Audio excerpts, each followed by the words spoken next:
La mañana comenzó como cualquier otra, pero terminó convirtiéndose en una de esas fechas que queden marcadas en silencio. No hubo sirenas estridentes, no hubo cámaras avisadas con anticipación, no hubo declaraciones oficiales al amanecer, solo un movimiento discreto, calculado, casi quirúrgico. Era aún temprano cuando un convoy de vehículos sin logotipos visibles se detuvo frente a una propiedad que llevaba años cerrada, una casa que muchos daban por olvidada y que pocos se atrevían a mencionar en voz alta. No era una mansión turística ni un sitio abierto al público, era una propiedad ligada al pasado, a una etapa que, según algunos, nunca fue del todo aclarada. Al frente del operativo iba una figura que en los últimos años se ha convertido en sinónimo de acciones que incomodan a los poderosos. Un hombre cuyo nombre, cuando aparece en titulares, rara vez lo hace por casualidad. Un nombre que para muchos representa una frontera entre el silencio y la exposición. La orden era clara, cateo autorizado, sin filtraciones, sin espectáculo.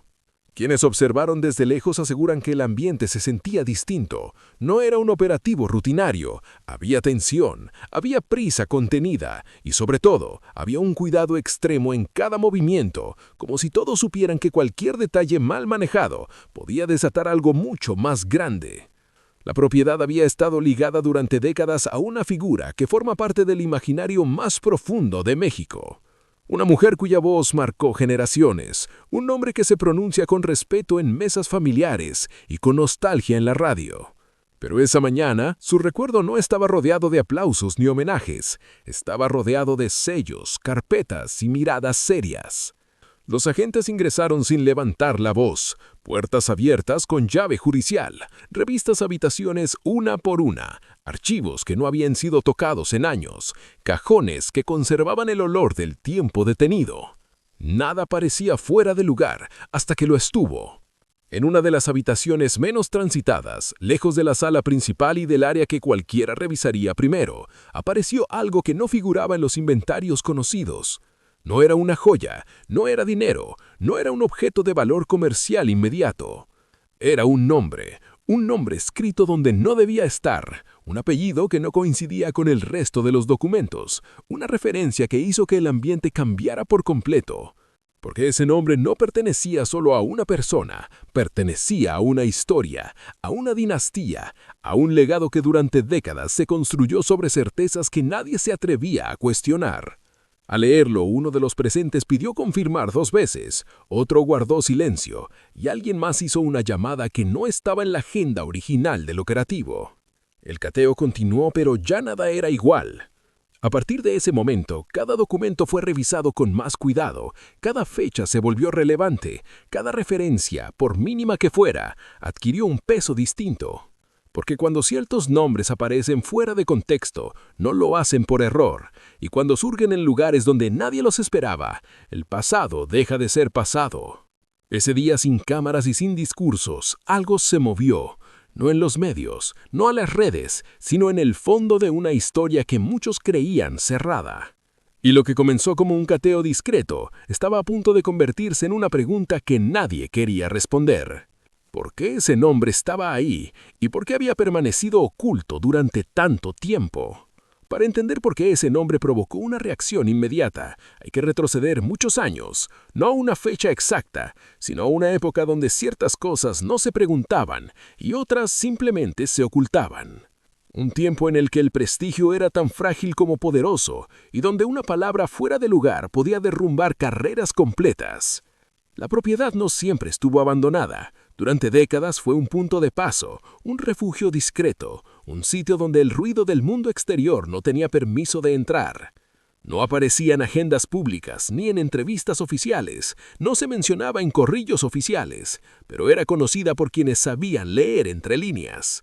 Vecinos antiguos recuerdan movimientos constantes en los años más intensos de la época de oro, entradas nocturnas, salidas al amanecer, vehículos que no permanecían más de unas horas. Nada ilegal a simple vista, pero tampoco cotidiano. Con el tiempo, el lugar quedó en silencio, las visitas se volvieron esporádicas, las persianas dejaron de abrirse y la casa comenzó a transformarse en un recuerdo incómodo que nadie reclamaba del todo. Por eso cuando el cateo fue autorizado, pocos imaginaron que ahí dentro quedara algo relevante, mucho menos algo que conectara directamente con una de las figuras masculinas más emblemáticas del cine y la música ranchera. Los documentos encontrados no estaban exhibidos, no eran cartas a la vista, ni fotografías enmarcadas. Estaban guardados con método, como si alguien hubiera querido que permanecieran ahí sin ser encontrados, pero tampoco destruidos. Fechas escritas a mano, anotaciones breves, referencias cruzadas que solo cobraban sentido cuando se leían con contexto. Al revisar esos papeles surgió una coincidencia inquietante. Varias fechas coincidían con periodos donde, públicamente, todo parecía estable. Giras exitosas, películas estrenadas, portadas de revistas mostrando sonrisas impecables. Pero los registros internos contaban otra historia, una historia sin adjetivos grandilocuentes, sin explicaciones largas, solo datos, solo nombres, solo silencios entre líneas.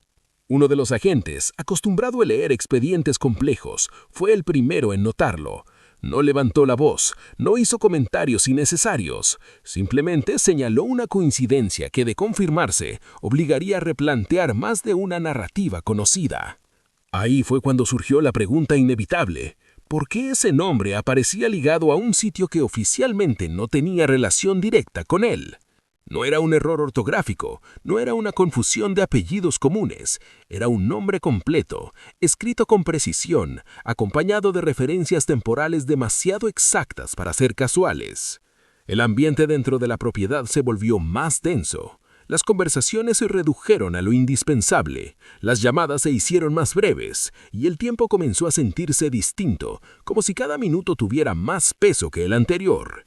Afuera, nadie sospechaba nada, la calle seguía igual, el tránsito no se detuvo, la vida continuaba sin saber que dentro de esas paredes se estaba tocando un punto sensible de la memoria cultural del país. Porque hay nombres que no solo representan a personas, representan símbolos, y cuando esos símbolos aparecen donde no deberían, la historia deja de ser cómoda. Ese cateo ya no era solo una revisión más, se estaba convirtiendo en el inicio de algo que nadie había planeado explicar públicamente. Y apenas estaban comenzando. Cuando un nombre pesa demasiado, lo primero que se revisa no es el nombre en sí, sino el tiempo, las fechas, los periodos, los huecos que durante años nadie quiso llenar con preguntas. Eso fue lo que comenzó a llamar la atención conforme el cateo avanzaba. No se trataba de un solo documento aislado, era una secuencia, un patrón silencioso que se repetía con una precisión inquietante. Había referencias a estancias breves, anotaciones que hablaban de días específicos, menciones de visitas que no coincidían con agendas públicas ni con compromisos oficialmente registrados.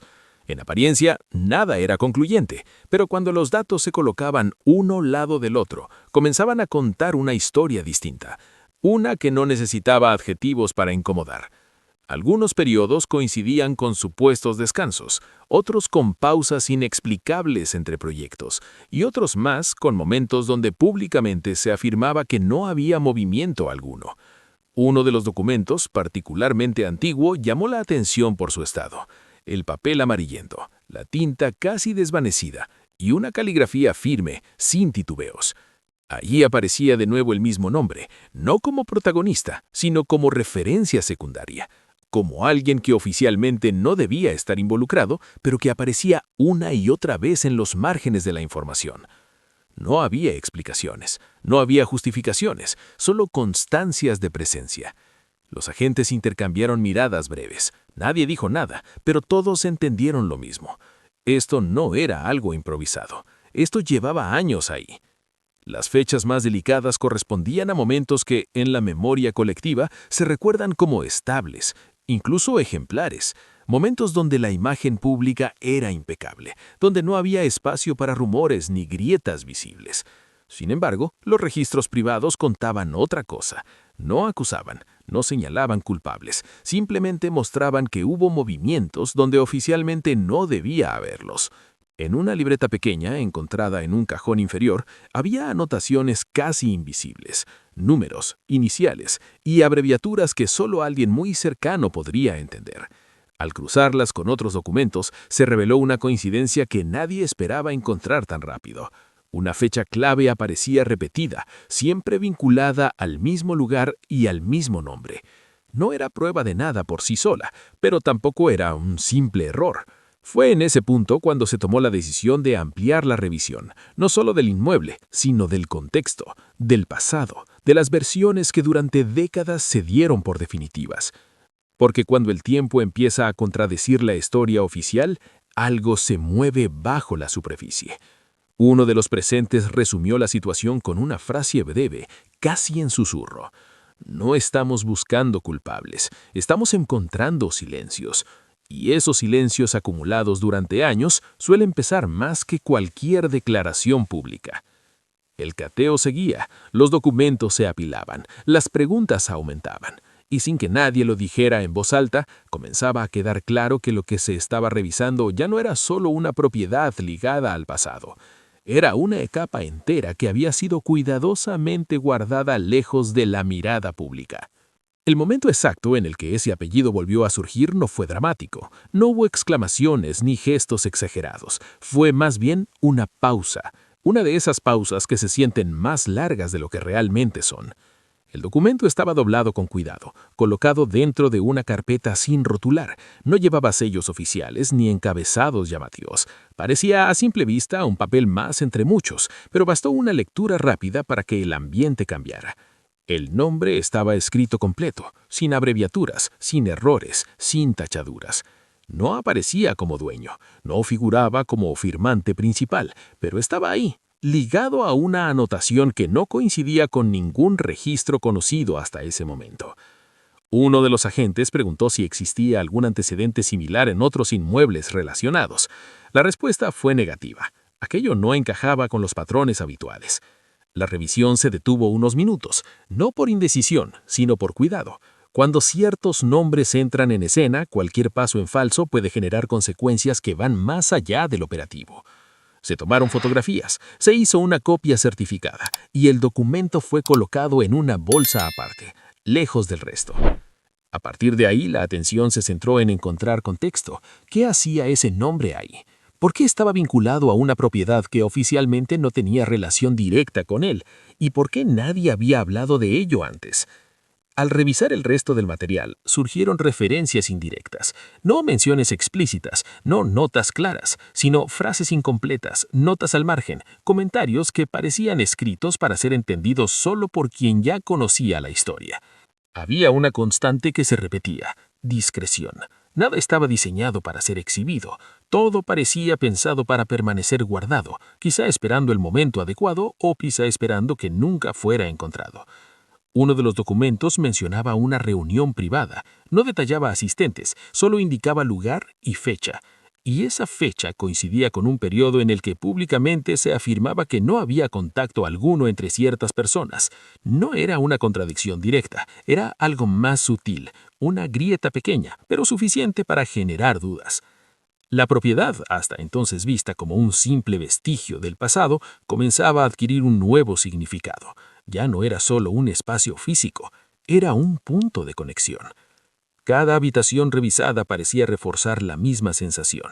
No se trataba de acumular pruebas, se trataba de reconstruir una atmósfera donde el silencio no era casual, donde las omisiones tenían peso y donde los nombres no aparecían por accidente. Mientras tanto, fuera del inmueble, todo seguía igual. Nadie sospechaba que dentro se estaba tocando un tema que llevaba décadas sin mencionarse en público. Porque hay historias que no se esconden por miedo inmediato, se esconden por respeto, por conveniencia, o porque en su momento hablar de ellas no era una opción.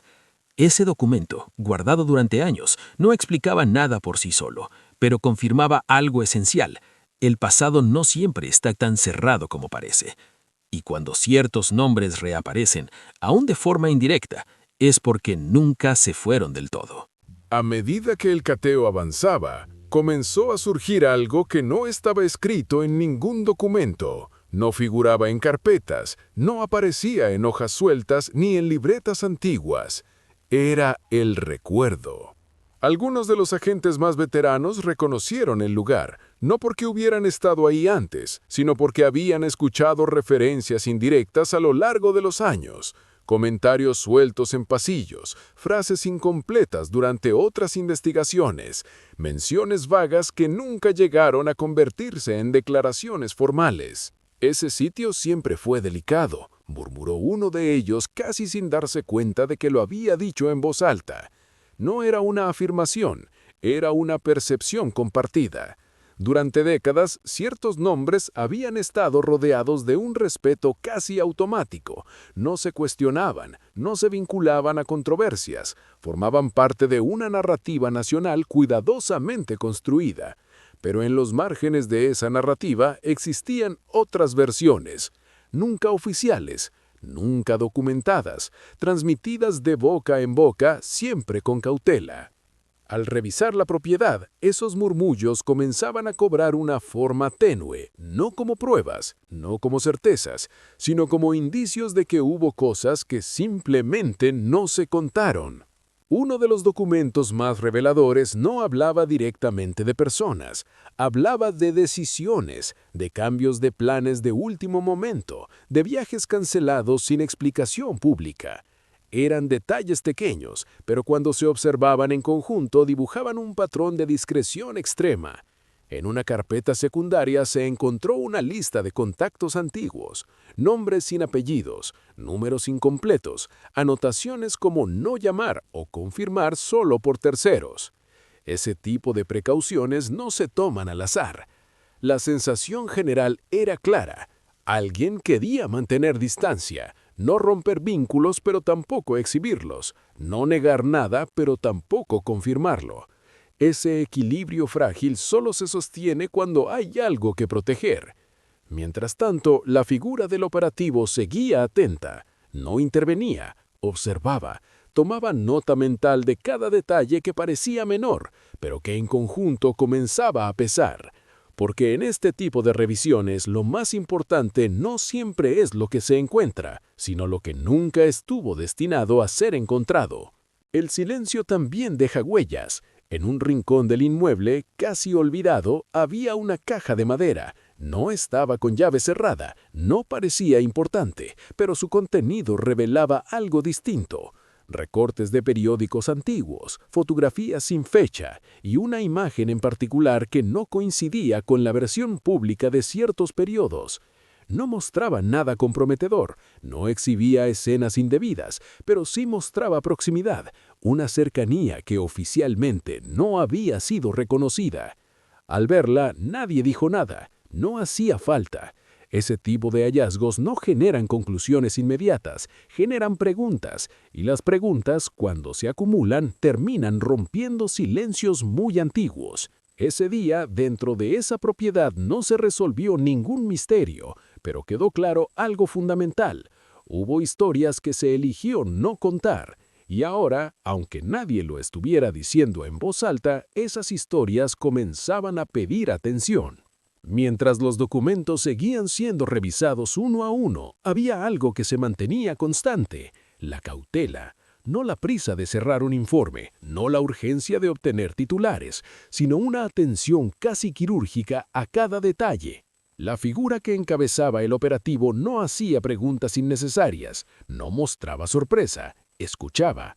Ese tipo de silencio no es casual, es el silencio de quien sabe que en ciertas historias lo importante no es lo que se dice primero, sino lo que se deja reposar. Cada hallazgo era registrado con precisión. Fechas, ubicaciones dentro del inmueble, relación con otros documentos. Nada se interpretaba en el momento, todo se documentaba, porque en este tipo de investigaciones interpretar demasiado pronto puede distorsionar la verdad.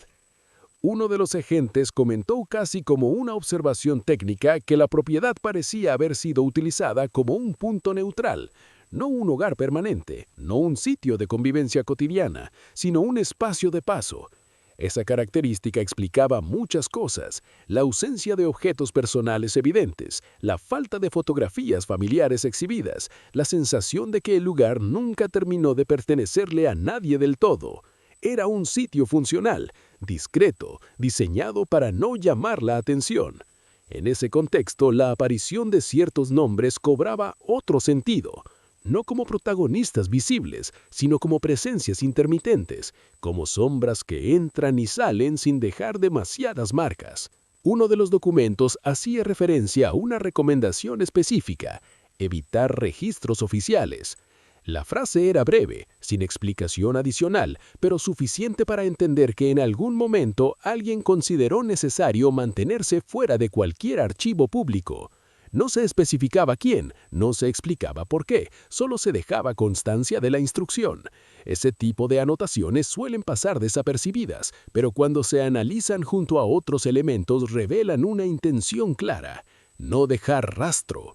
A lo largo del cateo no se encontró nada que indicara un delito, nada que justificara titulares escandalosos, nada que pudiera señalar responsabilidades inmediatas, pero lo que sí se encontraba era una red de decisiones orientadas al silencio, decisiones tomadas en una época donde la imagen pública lo era todo, donde una sola versión podía definir una carrera, y donde ciertos vínculos, aunque reales, no convenía exhibir.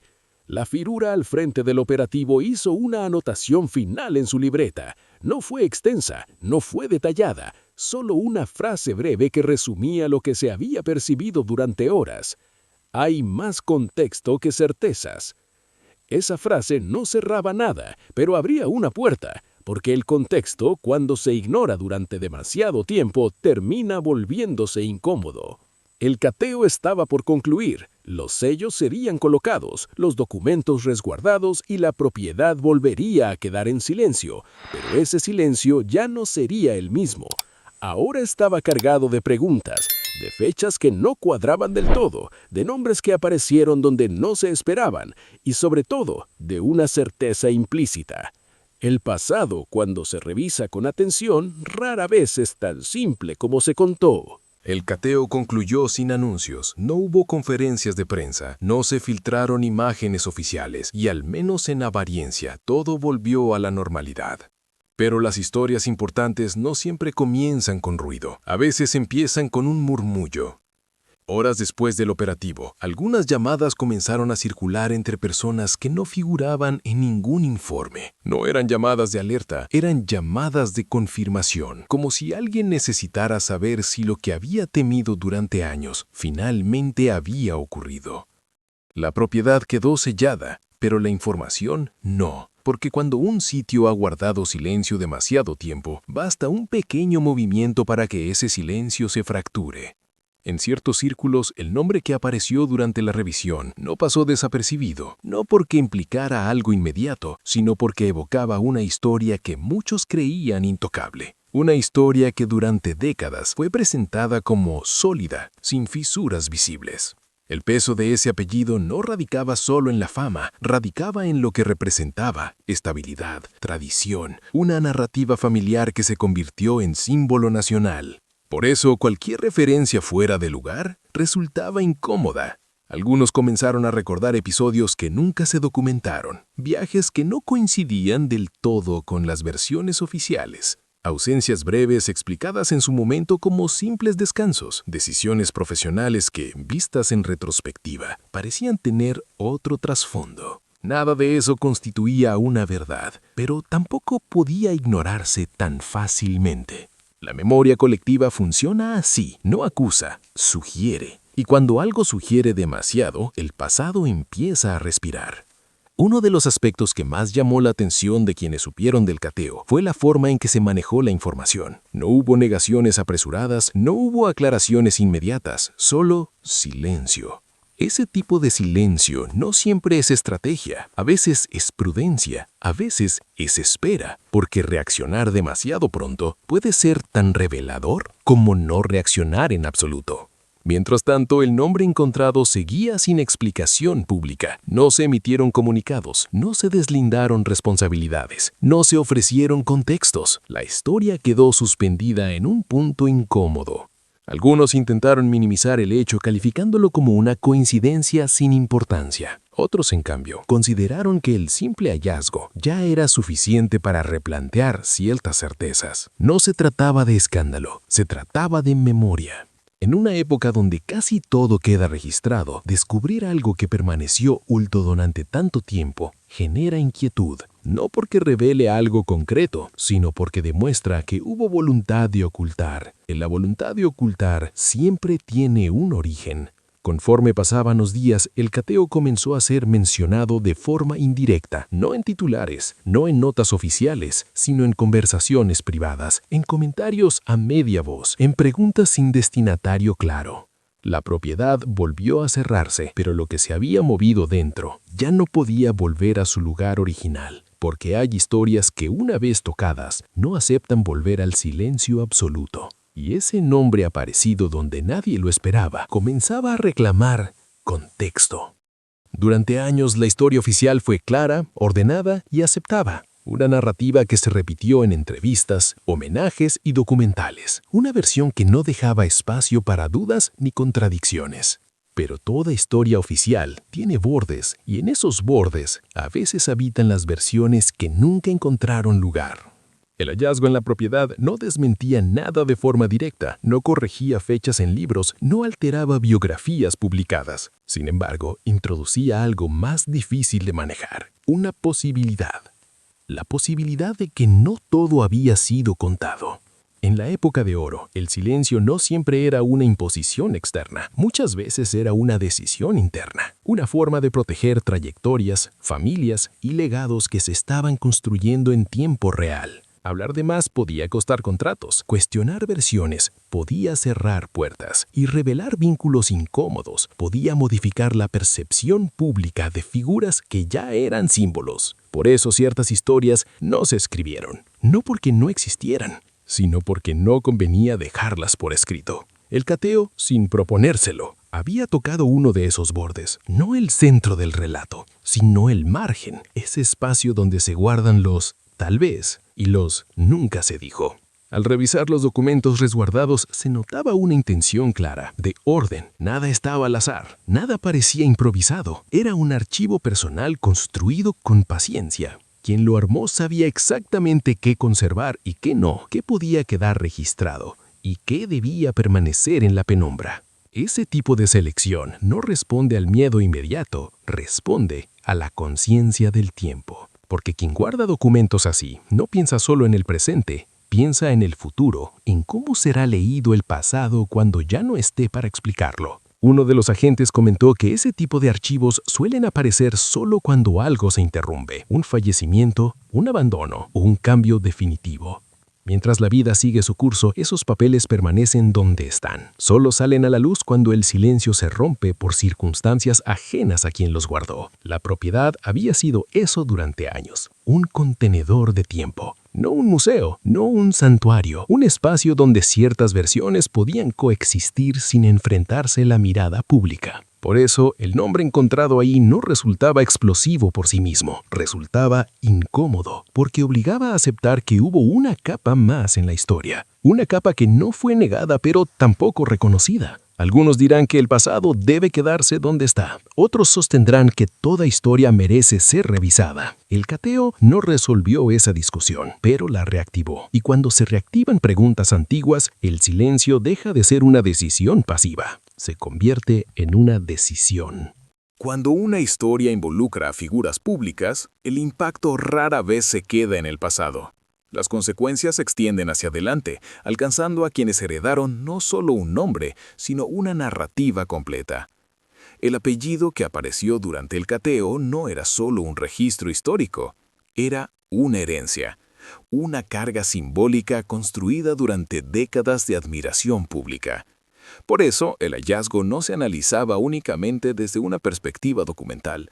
También se pensaba en lo que significaba a nivel familiar, en cómo ciertas historias, aún sin ser dichas, influyen en generaciones enteras. Durante años, la familia proyectó una imagen sólida, casi inquebrantable. Unidad, tradición, continuidad. Esa imagen no se construye sola, se protege, se cuida y en ocasiones se ajusta. Algunos de los documentos revisados hacían referencia a decisiones tomadas en privado. No se hablaba de conflictos abiertos, se hablaba de acuerdos implícitos, de temas que simplemente no se abordaban en público. Ese tipo de dinámicas no son extrañas en familias expuestas constantemente a la opinión ajena. No todo se comparte, no todo se explica. El apellido funciona como un escudo, pero también como un límite. Uno de los agentes comentó que en casos así, la verdad rara vez aparece completa. Lo que emerge son fragmentos, piezas sueltas que nunca terminan de encajar del todo. Y esos fragmentos, cuando se hacen visibles, generan incomodidad. No porque revelen algo concreto, sino porque cuestionan la idea de que todo fue siempre claro. La propiedad cateada parecía haber cumplido una función específica en ese sentido, un lugar donde ciertas cosas podían existir sin afectar la imagen pública, un espacio separado del escenario principal. Esa separación explica muchas cosas: la falta de referencias directas, la ausencia de declaraciones, el cuidado extremo con el que se manejó la información durante años. Cuando se vive bajo el escrutinio constante, el silencio se convierte en una herramienta, no necesariamente para ocultar algo grave, a veces simplemente para preservar una versión funcional de la realidad. El cateo no rompió esa versión de forma abrupta, solo la rozó. Pero a veces, un roce es suficiente. Las historias familiares no se derrumban con un solo documento, se transforman lentamente mientras nuevas preguntas reemplazan viejas certezas. Y ese apellido, tan ligado a la identidad cultural de un país, ahora estaba asociado a una pregunta que no existía antes. No una acusación, no una revelación definitiva. Una pregunta. ¿Qué parte de la historia se eligió no contar?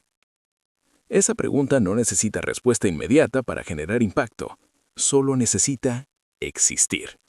Y ahora, existía. No fue necesario que apareciera en noticieros para que el cateo comenzara a incomodar. Las historias más sensibles rara vez necesitan difusión masiva para generar eco. Basta con que circulen entre quienes saben escuchar. La memoria colectiva funciona de manera extraña. No recuerda todo, selecciona, resalta lo que confirma una versión y relega lo que contradice. Durante años la narrativa era estable, no perfecta, pero suficiente. Una historia que se repetía sin grandes fisuras y que había sido aceptada como parte del patrimonio cultural. Por eso, cualquier elemento que no encajara del todo resultaba perturbador. El nombre encontrado no alteraba hechos concretos, no cambiaba fechas oficiales, no modificaba reconocimientos públicos, pero introducía una sombra ligera, casi imperceptible. Y las sombras, cuando aparecen en relatos tan iluminados, llaman la atención. Algunos comenzaron a preguntarse si existían otros documentos similares en otros lugares, otras propiedades, otros archivos privados que nunca fueron revisados. No por sospecha, por curiosidad, porque aceptar que una historia pudo tener más capas no la destruye, la humaniza. En ciertos sectores, el cateo fue visto como una simple revisión administrativa, nada fuera de lo común. Pero para quienes conocen el peso simbólico de ciertos nombres, el contexto lo cambiaba todo. La figura que encabezó el operativo no hizo comentarios posteriores, no ofreció interpretaciones, no alimentó versiones. Ese silencio fue leído de muchas formas. Para algunos era señal de que no había nada relevante. Para otros era todo lo contrario. La ausencia de discurso también comunica. Mientras tanto, la propiedad seguía sellada, no como un sitio bajo sospecha, sino como un espacio en pausa, un lugar que había sido removido de su quietud habitual. Ese simple acto ya era suficiente para incomodar la memoria, porque durante décadas ese lugar había sido invisible, no negado, no reconocido, simplemente ignorado. Ahora su existencia volvía a ser relevante. Al revisar historias similares del pasado, se repite un patrón. Los archivos privados suelen decir más por lo que callan que por lo que muestran. Las omisiones no son casuales, son decisiones. Y toda decisión deja una huella. El cateo no buscaba reescribir la historia, pero la historia, al ser tocada, empezó a mostrar bordes irregulares. Esos bordes no destruyen el relato, lo complejizan. Aceptar esa complejidad no siempre es cómodo, especialmente cuando se trata de figuras que representan más que personas. Representan una época, una identidad, una idea de país. Por eso el eco del cateo no estaba en los documentos, estaba en la incomodidad silenciosa que comenzó a instalarse. Una incomodidad que no exige respuestas inmediatas, pero que ya no puede ser ignorada.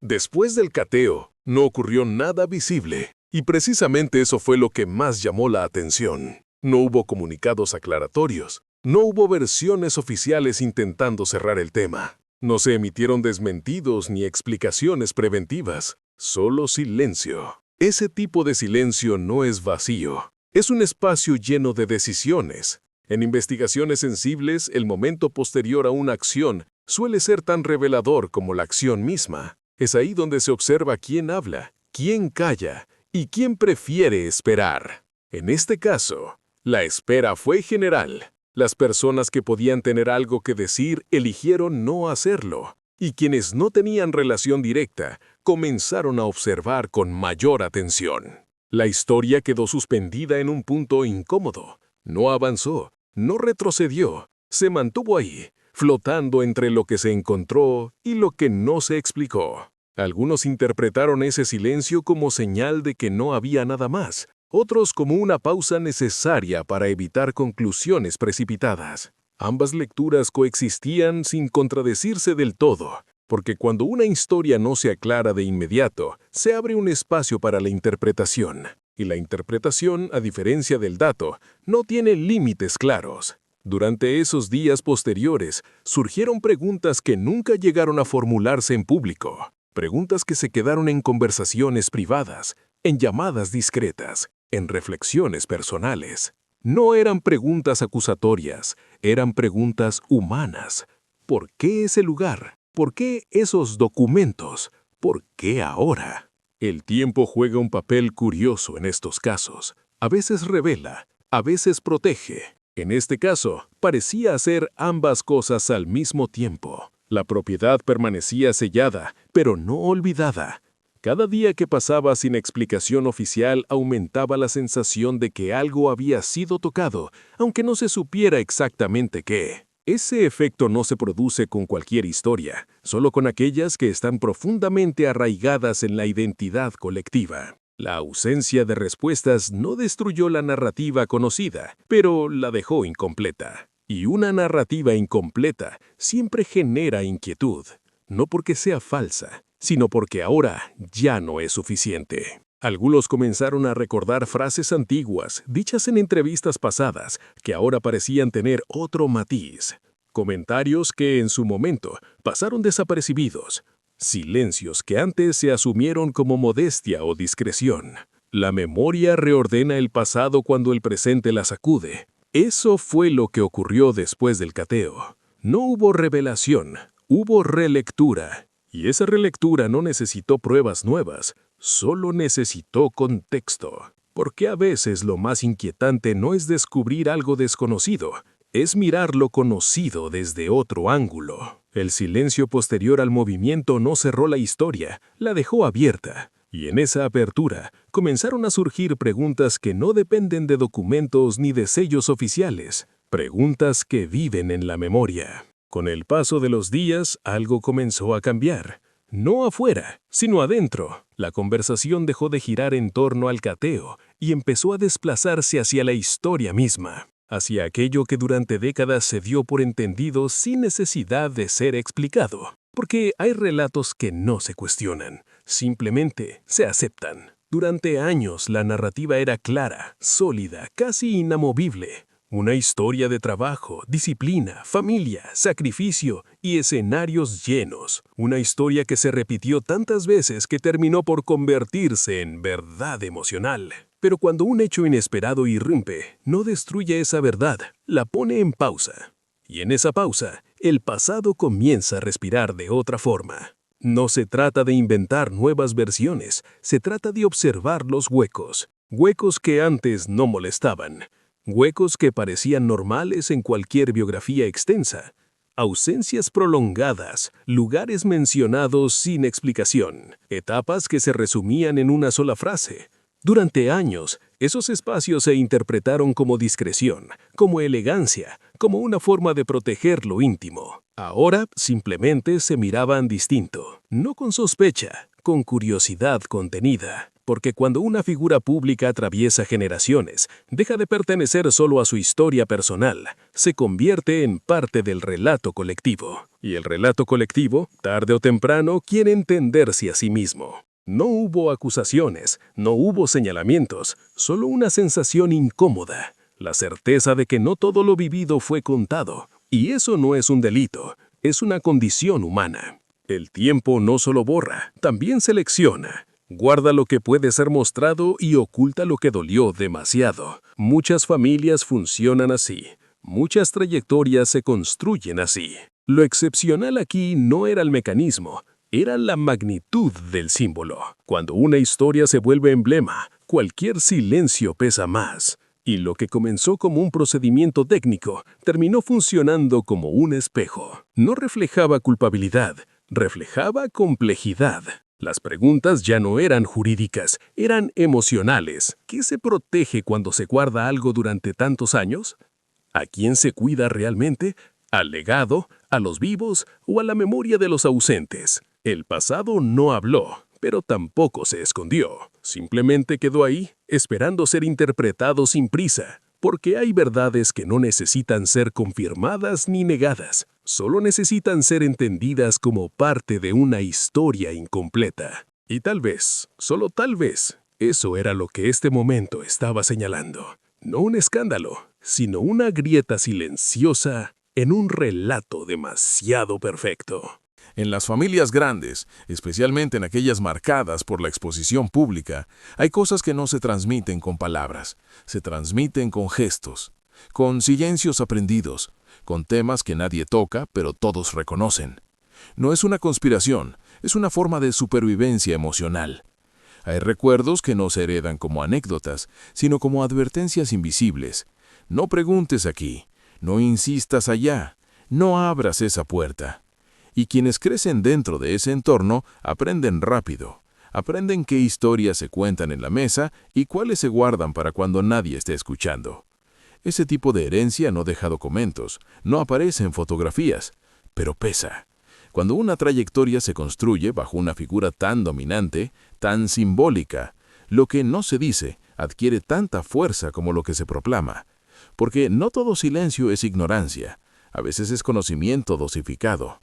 Con los años, ese conocimiento se vuelve costumbre, la costumbre se vuelve normalidad, y la normalidad se confunde con verdad absoluta, hasta que algo interrumpe el ritmo. No para revelar, sino para incomodar.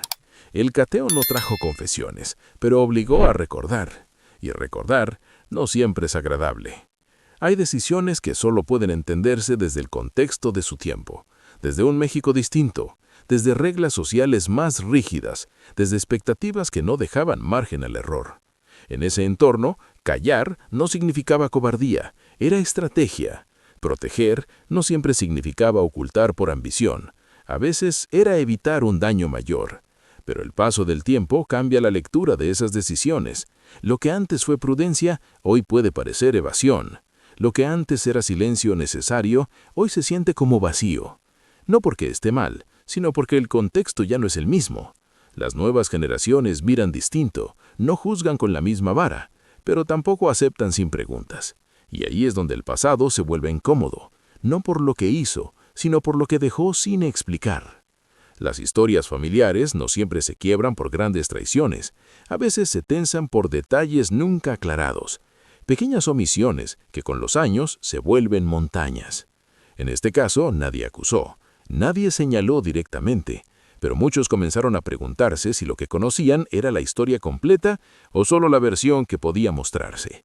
Y esa pregunta, aunque silenciosa, pesa, Porque cuando una familia se convierte en símbolo, deja de pertenecer solo a sí misma, y cualquier grieta, por mínima que sea, se amplifica. No para destruir, sino para entender. Cuando una figura trasciende su tiempo, deja de ser solo persona y se convierte en referencia, en símbolo, en punto de comparación. Eso fue lo que comenzó a sentirse en los días posteriores, cuando la conversación dejó de ser privada y empezó a filtrarse en el imaginario colectivo. No en titulares estridentes, no en escándalos abiertos, en murmullos, en comentarios medidos, en preguntas formuladas con cuidado. La audiencia que creció con esas canciones, con esas películas, con esa imagen sólida y sin fisuras, no reaccionó con enojo, reaccionó con desconcierto. Porque el desconcierto nace cuando el mito empieza a sentirse pesado, no porque sea falso, sino porque ya no basta. Durante décadas, la historia fue una sola, y funcionó. Sirvió para inspirar, para construir identidad, para representar valores. Pero los mitos, cuando envejecen, necesitan espacio para respirar. Y respirar implica aceptar que incluso los íconos fueron humanos. El público no pidió derrumbes, pidió contexto. No buscó culpables, buscó comprensión. Y esa diferencia es importante, porque no es lo mismo querer destruir una figura que intentar entenderla completa. Las generaciones mayores reaccionaron con nostalgia protectora, defendieron el relato que conocían porque en él también se reflejaban a sí mismas. Las generaciones más jóvenes observaron con distancia, sin apego emocional, pero con interés genuino. Ambas miradas coexistieron sin confrontarse abiertamente, como si todos entendieran que lo que estaba ocurriendo no era un ataque, sino una revisión tardía, silenciosa, inevitable. Los mitos no se rompen de golpe, se desgastan lentamente cuando la realidad los alcanza. Y aquí la realidad no llegó con pruebas ni declaraciones, llegó con una sensación. La sensación de que hubo más vida detrás del escenario, más decisiones, más dilemas, más silencios. Nada de eso invalida el legado, lo vuelve más complejo. Y la complejidad incomoda cuando estamos acostumbrados a la certeza. Por eso muchos prefirieron no hablar, no porque no tuvieran opinión, sino porque sabían que cualquier palabra mal colocada podía sonar a juicio. Y el juicio no era el objetivo. El objetivo, aunque nunca se dijo en voz alta, parecía ser otro. Aceptar que incluso las historias más firmes tienen zonas grises. Zonas que no se iluminan para exhibirlas, sino para entender por qué estuvieron en sombra tanto tiempo. Ese fue el verdadero peso del mito en ese momento. No el miedo a que cayera, sino el temor a descubrir que siempre fue más humano de lo que se creyó. Al final, ninguna puerta se abrió frente a las cámaras. Ningún documento fue mostrado al público. Ningún nombre fue explicado más allá de lo estrictamente necesario. Y sin embargo, algo había cambiado. No en los archivos, no en los expedientes, sino en la forma en que se miraba la historia. Porque hay momentos que no se recuerdan por lo que revelaron, sino por lo que obligaron a replantear. Este fue uno de ellos. El cateo no reescribió el pasado, pero lo volvió más denso, más humano, más frágil. Recordó algo que a veces se olvida cuando se habla de leyendas, que antes de los símbolos hubo personas, y antes de los relatos oficiales hubo decisiones tomadas en silencio. Decisiones que no siempre se explican, pero que marcaron caminos enteros. Quizá nunca sepamos por qué ciertos nombres aparecieron donde no se esperaba. Quizá nunca se aclare del todo qué significaban esos documentos para quienes los guardaron. Y tal vez no sea necesario, porque la historia no siempre exige respuestas. A veces solo exige respeto por su complejidad. El legado no se rompe por aceptar que fue imperfecto. Se fortalece cuando se entiende que sobrevivió a pesar de esas imperfecciones. Nada de lo ocurrido borró lo construido, pero sí recordó que toda grandeza arrastra silencios. Silencios que no son culpables. Silencios que fueron refugio. El tiempo seguirá su curso. Las generaciones cambiarán. Las interpretaciones evolucionarán. Y quizá algún día alguien encuentre nuevas piezas y vuelva a mirar esta historia desde otro ángulo. No para juzgarla, sino para comprenderla un poco más. Porque las historias más poderosas no son las que se cuentan completas, sino las que siguen resonando incluso cuando termina el relato. Y esta todavía no ha terminado de decir lo que significa. Una familia, un legado, historias que marcaron la música mexicana, historias que cantan.